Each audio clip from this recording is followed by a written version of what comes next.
Hey, and welcome to map 15 of Doom 64. This is Dark Entities. When you hit the switches at the side here, in the starting area, you get a super shotgun and some ammo, which is very nice. You'll probably be wanting that for this onslaught at the start here. There's a few lost souls and a few nightmare imps for us to deal with, but that's not the worst hazard we have to deal with. There are two slabs that lower down from the roof, and they shoot out these rockets. So this is as close as we'll get to seeing Revenants in Doom 64.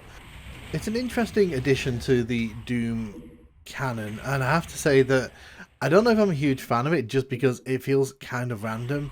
It is nice to have more environmental hazards, don't get me wrong, but I would have preferred to see the Revenant in the game as an enemy rather than that, but hey ho. It doesn't really matter. Gonna go through this teleporter here. We need to take care of two arachnotrons who are hiding in the shadows here. They're not too difficult to deal with, but they can get the occasional shot off on you if you're not lucky. Excellent. So we need to get that blue key there that's in the centre. There's a secret over here which we're going to grab. Want to get as much ammo as we can here. In order to get the blue keycard, we are going to need to solve a puzzle. And this puzzle does befuddle quite a lot of players. Now, we're going to play a game here. Where do you think this soul sphere is going to end up? There's 5 potential places it can end up, and I'm going to give you a second at the end to make your choice, and let's see if you're right.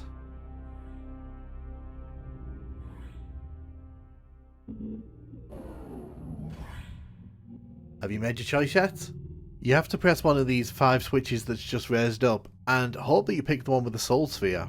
Now here's the thing, the trick with this is that you're looking to pick the one where the soul sphere started out.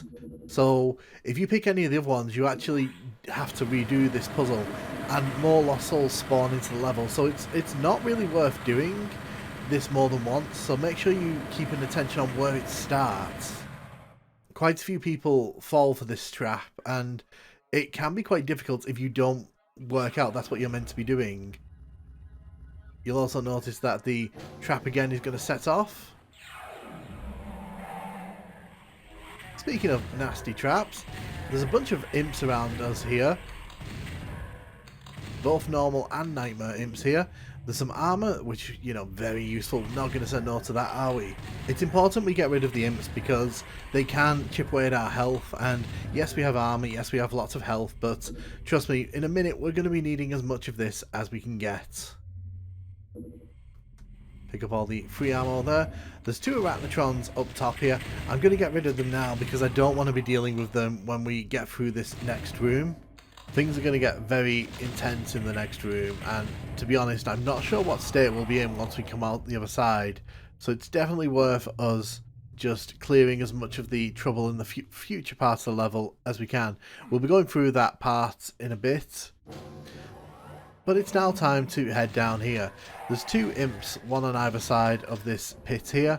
When you drop down, you can't get back up, and there's a whole bunch of enemies out in this courtyard here.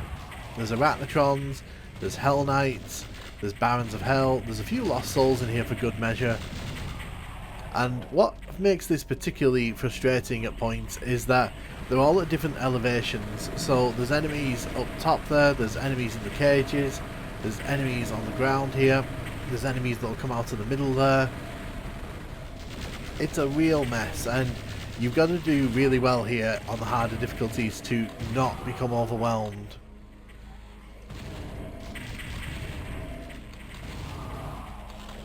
Why yes, you are seeing a Baron of Hell and a Hell Knight infight there. That's what we want to see. Infighting is really the best way to deal with this room. There is a rocket launcher, but I don't really want to use it just because I have a feeling that using it with so many enemies around will only end badly for me. The super shotgun is more than capable of doing the same level of damage. Excellent. So when I was running around earlier, I was trying to get all those enemies up top there to infight. Things have calmed down a bit here, which is good.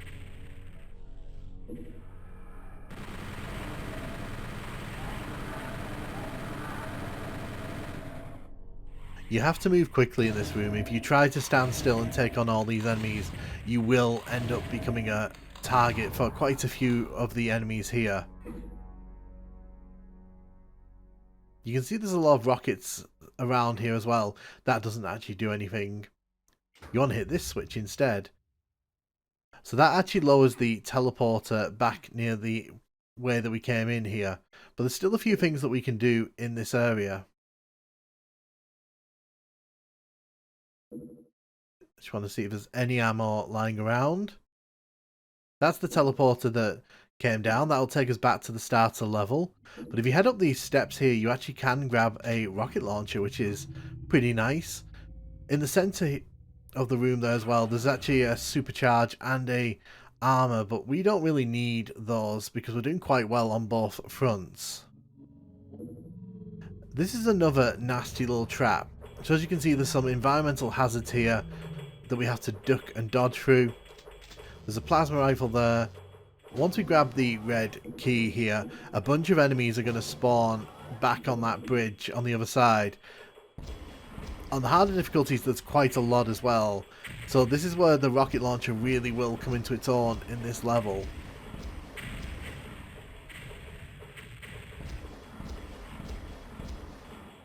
Trying to be careful here not to blast myself in the face.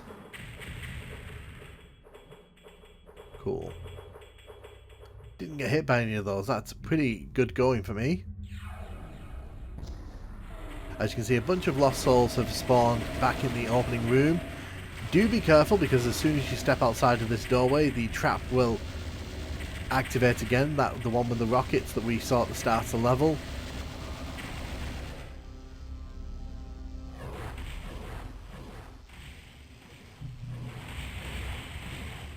It is a good idea not to get in the way of these rockets. They do quite a lot of damage, in particular when you don't have any armor like we didn't at the start of the level, and they will track you pretty aggressively.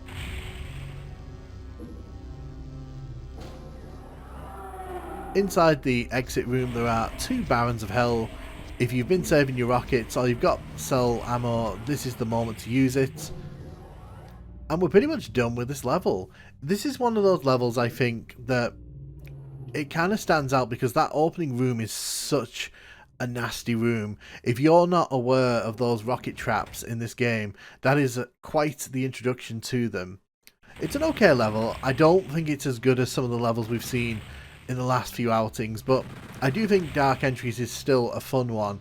It's quite difficult as well on the harder difficulty levels, so if you're coming into this one expecting an easy time, don't. That's the thing though with Doom 64, it's really nailing that atmosphere. I love the textures in this game, I love the use of lighting, and I just kind of love the level design overall. There's a very claustrophobic and chaotic sense to some of these levels that really just adds to the frenzy that you get in Doom 64. It may seem like a slower game, but there are times when this game gets really aggressive and it gets really in your face and it really challenges you, like in that courtyard room where if you wander in there unprepared, you are going to get absolutely messed up. Let me know what you think of Dark Entries. Did you like this one? Did you hate this one? Do you think this was a good Doom 64 level, and did you find it difficult when you played through it? Let me know in the comments, and thank you so much for watching.